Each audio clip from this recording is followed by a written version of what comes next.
سو جب آپ کو یہ بات سمجھ آ رہی تھی تب آپ کو اللہ اکبر کا مطلب پتہ چلتا ہے، تب آپ کو لا الہ الا اللہ کا مطلب پتہ چلتا ہے کہ بھئی میں اگر اللہ کے علاوہ کسی بھی اور کانسیپچلائزیشن کے اندر اپنے آپ کو اسٹیبلش کر رہا ہوں تو لا الہ الا اللہ کو میں نے نلیفائی کر دیا، میں نے سپر سیڈ کرنے کی کوشش کی۔ تب پتہ چلتا ہے شرک کتنا بڑا گناہ ہے، تب پتہ چلتا ہے طاغوت کیوں اتنا بڑا گناہ ہے۔ اللہ تعالیٰ کو ہمارے گناہ کرنے کے بدلے نہیں لینے کا آخرت میں، اللہ تعالیٰ نے ہماری بہتری کے لیے دنیا کے اندر یہ سارے معاملات اور اصول بتائے تھے۔ یہ ہمیں جنت میں جا کے پتہ چلے گا، آخرت کے دن پتہ چلے گا کہ یہ دنیا کے اندر سارا کا سارا معاملہ میرے لیے کیا ہوا تھا اللہ تعالیٰ نے، اور ہم سمجھ رہے تھے اللہ نے اپنے لیے کیا ہوا ہے، جیسے اللہ کو ہماری توحید کی ضرورت ہے، نعوذ باللہ۔ یہ ادھر اپنے اوپر ہنسیں گے ہم کہ اتنے سال ضائع کیے تھے ہم نے، اور اپنے آپ کو اس کبر میں باشعور کہنا شروع کر دیا تھا، فلسفی کہنا شروع کر دیا تھا، مفکر، فلاسفر، تھنکر، ریفارمر، ہر کوئی اپنے اپنے ٹیگ لگا کے بیٹھا ہوا۔ کیوں؟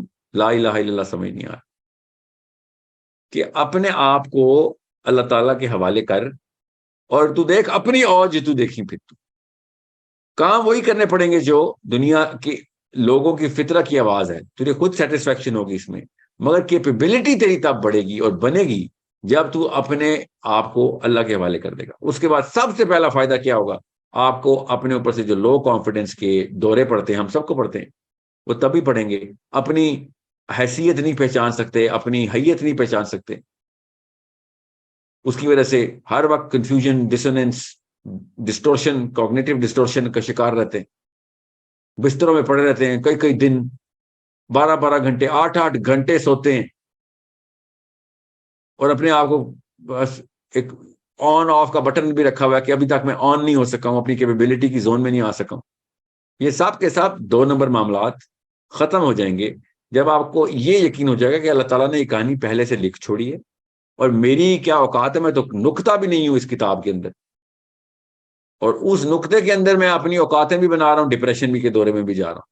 یہ کہانی بہت بڑی ہے، خربوں لوگوں کی ہے، ہزاروں کروڑوں لاکھوں سالوں کی ہے، آدم علیہ السلام سے پہلے سے شروع ہوئی ہوئی ہے، اور آخری بچے کے مرنے کے بعد کئی ہزاروں سال بعد بھی چلتی رہی۔ یہ بہت ضروری ہے کہ آپ کو پتا ہو کہ اللہ کے اس پلان کو سمجھیں۔ اللہ کو کتنا سمجھ سکتے ہیں کوشش کریں، مگر اللہ کا پلان جو ہے وہ تو اللہ خود بتا رہے ہیں۔ اگر اللہ کا پلان ہماری کیپیبلٹی میں نہ ہوتا تو قرآن آتا ہی نہ۔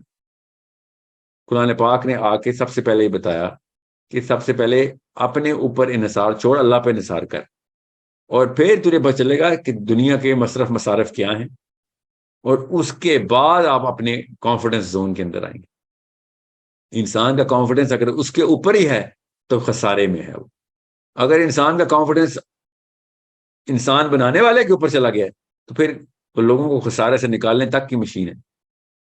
اس لیے میں آئی ایم ایس کے لوگوں سے بار بار بتا رہا ہوں آپ کو، آپ نے کسی بھی موقع کے اوپر نہ اپنے اوپر انحصار کرنا ہے، نہ میرے اوپر، آپ نے اللہ پر انحصار کرنا ہے، اور اللہ کے گریٹر پلان کو سمجھیں جو کہ دنیا کے اندر کس طریقے سے مینیفیسٹ کرتا ہے، ظہور پذیر ہوتا ہے، اور اس کا حصہ بنے۔ نبی علیہ السلام نے اس لیے ارشاد فرمایا کہ میں نے تم تک یہ پیغام پہنچا دیا، اس کا مطلب ہے پلان سمجھ آ گیا آپ لوگوں کو؟ تو لوگوں نے کہا جی سمجھ آ گیا۔ تو اب آپ جاؤ اور لوگوں کو یہ پلان بتاؤ کہ بھائی اب سب کچھ اللہ کے لیے ہے، اور سب کچھ اللہ کی طرف سے ہے، اور سب کچھ تمہارے ہی فائدے میں جاتا ہے۔ شاباش، اکٹھے ہو جاؤ اور انجوائے کرو اس گریٹر پلان کو، اور آخرت میں مسکراؤ، مسرت کے ساتھ ایک دوسرے سے ملو کہ ہاں واقعی ہم کامیاب ہو گئے۔ اور اللہ تعالیٰ قرآن پاک میں یہ بتا رہے ہیں کہ اصلی کامیابی کیا ہے۔ Okay, so it is something which is very clear if you look at it. اور اللہ تعالیٰ نے کہا تھا نہیں سمجھ آ رہی فکر نہیں کرو، پہلے مان لے، تجھے سمجھ آ جائے گی، سمجھا دوں گا، سمجھ بھی آ جائے گی، ایک بار مان کے یہ پلان ہے۔ اب وہ ادھر ادھر سے گھات کا پانی پی کے، ہر جگہ کا رگڑا کھا کے، سر کے بل گر کے، منہ کے بل گر کے، پھر کھڑا ہو کے آ کے اینڈ میں وہیں تو پہنچے گا۔ اور تو اگر یہ سمجھ رہا ہے کہ ہمارا کوئی اور ڈیکوئے پلان ہے تو فکر نہ کر، پرانے مفکرین سے پوچھ لے، اینڈ میں وہ بھی وہی پہنچے۔ تجھے کوئی نیا سیارہ نہیں مل گیا، تجھے کوئی نیا جسم نہیں مل گیا، وہی کچھ ہی ملا ہے جو پچھلے انسانوں کو ملا تھا، وہی سیارہ ہے، وہی چکا ہے جس میں گھوم رہا ہے وہ۔ اللہ تعالیٰ نے سورہ بقرہ میں کہا کہ دیکھو ذرا ان کو، اندھیرے میں چل رہے ہیں، بجلی چمکتی ہے، ہلکی سی دیر کے لیے وہ برق جب روشنی دیتی ہے تو آگے دیکھتے ہیں، ظاہر کتنا آگے دیکھ سکتے ہیں وہ آدھے سیکنڈ میں، تو دیکھتے ہیں کہ آگے گڑھا کدھر ہے، وہاں پہ نہیں قدم رکھنا، پھر وہاں پہ کھڑے ہو جاتے ہیں کیونکہ اتنا اندھیرا ہے، سمجھ نہیں آتی۔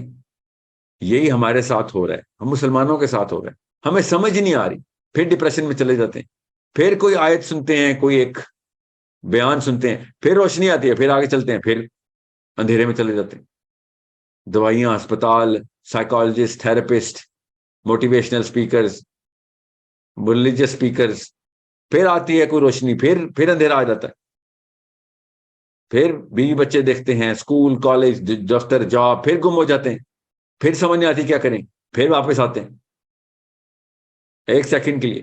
اللہ تعالیٰ کہہ رہے ہیں کہ تو اصلی نور میں کیوں نہیں آ جاتا، کیوں یہ برق کا انتظار کرتا ہے کہ کب بجلی چمکے گی تو تھوڑی دیر کے لیے روشنی ہو جائے گی، اصلی نور کی طرف آ، روشنی ہی روشنی ہے، اور لوگوں کو پھر لے کے آ۔ تجھے پتا کیسے چلے گا کہ لوگ اندھیرے میں، جب تک کہ تو خود نور میں نہیں آئے، اوکے؟ اللہ ولی الذین آمنوا یخرجہم من الظلمات الی النور، کہ اللہ کے پاس جو اللہ کے پاس پہنچ گیا، جس کا ولی اللہ بن گیا، اللہ تعالیٰ اس کو اندھیروں سے روشنی کی طرف لے آتے، اور جو نہیں آتے، اللہ تعالیٰ نے اسی آیت میں آگے بتا دیا کہ جو طاغوت کے ہو، اپنے اوپر طاغوت کا کیا مطلب ہے؟ اپنے آپ کو اللہ سمجھتے ہیں کہ میں اپنے اوپر ہوں، جی میں ہی ہوں جو کچھ کر رہا ہوں۔ آیت صاف صاف بتا رہی ہے کہ بھائی یہ نہیں مانتے، کفر کرتے ہیں، نہیں مانتے اس پلان کو، نہیں سمجھ آتی ان کو اس پورے کے پورے معاملے کی، تو کفر کرتے ہیں کہ ہم نہیں مانتے، ہم خود ہیں جو کر سکتے ہیں، اپنی سیلف ورک بناؤں گا میں، سیلف میڈ مین ہوں میں۔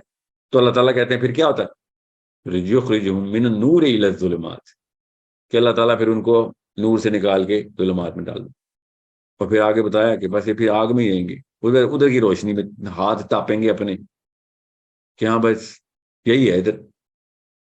سو روشنی ہے، آگ کی بھی ہے، اس سے گزارا کر کے دیکھیں تو پھر اس حالت میں تو نہیں بچیں گے ہم کہ کچھ کر سکیں۔ نور کی بھی ایک روشنی ہے، وہ راستہ دکھائیں گے، اس آگ آپ کو ختم کرنے کے لیے، نور آپ کو اثر نو بلڈ کرنے کے لیے۔ سو یہ بہت ضروری ہے کہ آپ کو پتا ہو کہ آپ کو آئی ایم ایس کا مشن میں نے نہیں دیا، یاد رکھیے گا، آئی ایم ایس میں آپ اپنی کسی کیپیبلٹی میں نہیں آئے ہوئے، طاغوتی باتیں ہیں، اللہ تعالیٰ اپنی مرضی سے چنتے ہیں انسانوں کو۔ اللہ تعالیٰ کو کسی بھی معاملے کے اوپر کوئی اصول کا پابند مت کریں، اللہ تعالیٰ نے آپ کو کسی وجہ سے چن لیا ہے تو اپنا کانفیڈنس بھی اللہ کے حوالے کر دیں کہ یا اللہ تو نہیں بنایا تھا، تو ہی کام لے لے۔ یہ دعا کبھی نہ چھوڑیں، ہر نماز میں، اسپیشلی فجر میں، اسپیشلی عشاء کے سجدوں میں، اندھیروں میں دعائیں مانگیں، یہ اللہ میرے سے بڑا کام لے لیں۔ اور یہ بہت ضروری ہے کہ آپ کو پتا ہو کہ کس طریقے سے آپ جس دن آپ اپنے اوپر سے ہٹ کے اللہ کے اوپر پہنچ گئے نا، تو پھر آپ کی کیپیبلٹی، آپ کی سینس، آپ کی نالج، آپ کی اسکل، وہ کہاں تک جائے گی؟ وہ مجھ جیسا ایک عام سا چھوٹی سی ہستی، ایک انسان، وہ تو نہیں بتا سکتا کہ اللہ تعالیٰ نے کسی اور انسان کو کہاں سے کہاں لے کے جانا۔ اوکے، یہ بہت ضروری ہے کہ آپ کو پتا ہو۔ دنیا کی ساری نفسیاتی بیماریاں میں نے پڑھ لی ہیں بہت تفصیل سے، اور میں نے صرف قرآن پاک کو اور اپنے اور ان بیماریوں کے اور بیمار انسانوں کے بیچ میں رکھ کے دیکھا کہ مسئلہ کیا تھا ان کے ساتھ، تو پتہ چل گیا کہ ان کے ساتھ یہی مسئلہ تھا کہ یہ اپنے اوپر انحصار کر بیٹھے تھے سارے، یا کسی اور پہ انحصار کر بیٹھے۔ یہ ہے شرک کا نقصان۔ اللہ تعالیٰ نے کہا شرک کو میں نہیں معاف کرنے والا، سب سے بڑا ظلم ہے شرک۔ کیا ظلم ہے؟ اللہ پہ کوئی ظلم کرتا ہے؟ کہ ایسے رب کو مانتے ہیں کہ اللہ پہ ظلم کریں گے؟ شرک کس پہ ظلم ہے؟ سوچتا ہی نہیں ہے کوئی ہم میں سے۔ شرک ہمارے اوپر ظلم ہے، شرک ظلم و عظیم ہے۔ اچھا تو کیا کون مارا؟ شرک سے تو کوئی نہیں اپیرنٹلی کسی کو ڈیمیج ہو رہا، جی اللہ تعالیٰ بتا رہے ہیں تم اپنے آپ کو جس لیول پہ چھوٹا کر رہے ہو شرک کر کے۔ کیوں؟ کیونکہ انحصار کسی ایسی چیز پہ کر رہے ہو، اپنے سارے کے ساری ورڈز کو اس چیز کے نیچے تابع کر لیا ہے کہ جو کچھ نہیں کر سکتی، جو اصلی ذات ہے وہ تمہیں لے کے جائے گی آگے سے آگے۔ اب یہ بہت ضروری ہے کہ آپ کو پتا ہو کہ میں نے آئی ایم ایس کا سیشن ادھر سے کیوں سٹارٹ کیا، کیونکہ میں آپ کو پھر بتا دوں، جب آپ اللہ کے راستے میں آتے ہیں تو شیطان آپ کے راستے میں جب آپ شیطان کے راستے میں آتے ہیں تو پھر راستے میں کچھ نہیں آتا، پھر ہموار راہ ہے، پھر مزے ہی مزے، پھر سیلف ورتھ بھی اوپر جا رہی ہوتی ہے اپیرنٹلی، پھر سیلف اسٹیم، کانفیڈنس بھی، مزے بھی، کنیکشن بھی بڑھ رہے ہوتے ہیں۔ جب اللہ کے راستے میں آتے ہیں تو پھر تھکن آ رہی ہوتی ہے، کیونکہ شیطان آتا ہے، امتحان آتے ہیں، بورڈم آتا ہے، لیک آف کانفیڈنس آتا ہے، کنفیوژن آتی ہے، سیلف بلیف ٹوٹ رہی ہوتی۔ یہ سارے واقعات ہر اس انسان کے ساتھ ہونے ضروری ہیں، کیونکہ اللہ تعالیٰ نے یہ بات اصول پہ بتا دی ہے کہ اللہ تعالیٰ جب کسی سے بھلائی کا فیصلہ کرتے ہیں، جب مسکراتے ہیں اللہ، تو پھر دنیا سخت کر دیتے ہیں، پھر مسائل آتے ہیں ہم۔ دنیا سخت کس کی سب سے زیادہ ہے؟ جو کانفیڈنس میں سب سے لو ہے، اس کے لیے دنیا سب سے سخت ہے۔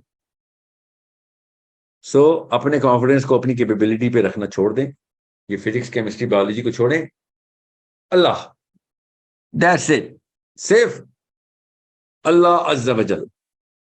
دعا اتنی بڑی چیز ہے جو آپ کو اللہ سے کنیکٹ کرتی ہے کہ اللہ مجھے تو چاہیے، مجھے کیمسٹری نہیں چاہیے، مجھے میرا سیروٹونن نہیں چاہیے، مجھے تو چاہیے۔ مجھے کسی بھی شخص میں، کوئی بھی انسان کو میں دیکھوں تو میں کمپیئر نہ کروں، کیونکہ مجھے یہ نہیں بننا، مجھے تو چاہیے بس۔ تب کہیں جا کے آپ کو پتہ چلے گا کہ آپ اپنی سپیڈ 10,000 گنا تیز کر چکے ہیں، آپ کو پتہ نہیں چلے گا، ٹھیک ہے؟ آپ کی کیپیبلٹی 10,000 گنا بڑھ چکی، آپ کو پتہ نہیں چلے گا۔ اچانک آپ دیکھیں گے لوگ آپ کے تابع آنا شروع ہوں گے، اور آپ سوچ رہے ہوں گے کہ یہ میرے اندر کیا دیکھ رہے ہیں؟ آپ کے اندر کچھ بھی نہیں دیکھ رہے، وہ اللہ کا نور ہے جو آپ کے کام کے اندر لوگوں کو لے کے آ رہا ہے۔ آپ میں کوئی اوقات نہیں ہے، خدا اس غرور میں نہ آ جانا، خدا کا واسطہ ہے، پھر بتا رہا ہوں، اللہ کا واسطہ ہے، اس غرور میں نہ آنا کہ آپ کی کیپیبلٹی کی وجہ سے لوگ آپ کے نیچے آتے ہیں۔ اگر آپ اللہ کے کاموں پہ جا رہے ہیں تو وہ کام کے نور کی وجہ سے آپ کے نیچے آ رہے ہیں۔ اس کی خوبصورت ترین مثال کیا ہے کہ اگر آپ ہٹ بھی جائیں تو لوگ اسی راستے پہ گامزن رہیں گے، جس راستے کو اللہ تعالیٰ نے آپ کے لیے، اپنے لیے، مطلب میرے اپنے لیے، آپ نے اپنے لیے بہترین سمجھا تھا کہ اللہ کا راستہ۔ اور دنیا کے کسی اور کام کے اندر آپ یہ والا انسٹرومنٹ اپلائی کریں تو پتہ چلتا ہے کہ جیسے لیڈر گیا موومنٹ بھی گئی۔ اللہ کے کام میں کبھی بھی ایسا نہیں ہوتا کہ لیڈر گیا تو، بلکہ صحابہ نے کو جب احد کے غزوے میں خبر دشمنان اسلام نے اڑا دی، کیونکہ ان کو تو بھانا چاہیے تھا، انہوں نے دیکھا نبی اسلام پہ حملہ ہو گیا ہے، اور جیسے ہی دیکھا پروفیٹ صلی اللہ علیہ وسلم نظر نہیں آ رہے، سیکنڈ میں خوشیاں منائی اور سب سے پہلے آرڈر کیا کہ یہ بعد میں دیکھنا کہ پروفیٹ صلی اللہ علیہ وسلم کی باڈی کدھر ہے، پہلے تو خبر اڑا دو کہ ہم جیت گئے، محمد شہید ہو گئے، محمد شہید ہو گئے۔ اس لیول پہ ٹائیڈل ویو چلی کہ صحابہ جو عہد کی لڑائی میں شریک تھے، جب ان تک یہ خبر آئی کہ نبی اسلام شہید ہو گئے تو کیا حالت ہوگی آپ سوچیں ذرا۔